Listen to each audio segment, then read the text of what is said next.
dhibkan Soomaaliya haysto ayaa waxa la yiri qabiil kasta Soomaaliya laba iskaga darsanta ilaa labadaas laga baxan Soomaaliya dhib hormays habar gidira horeys dawladda mid roonay raacday laada murusada ganacsi iyo gardara mid roon raaculaya abgal mucaaradi muxaafid mid roon raaculaya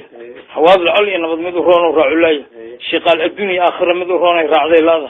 tirhawiye daarood mid roonay raacday laada tirana way ka badan tahay tala isku raacdana ma haysto gobol iska daayay tuulooyinka lagu haystaa iyo degmo waxa galjac tulid geli tubgooy mid roon raaculay gar xalaal iyo xaraan mid roon raaculay oo xaraantan kala waa laga badsaday gabar inta shaqeeyay oo soo mariyay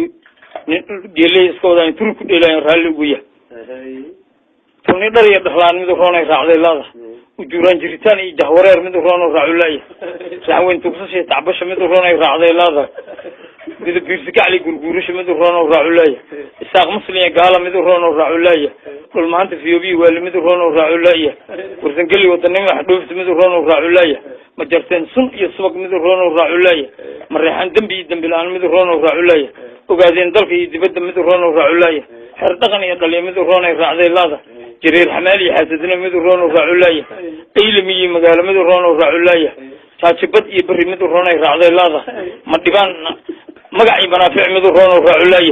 jibil alla kacabsi aadan kacabsi mid roon ay raacday laada si aadan uga baqay ilaahay tag waa culayska waa laga qaadi lahaa dhibkaasna ayagana Soomaaliya oo dhan dhibka wado qabiil kasta laba iskaga dirsan yahay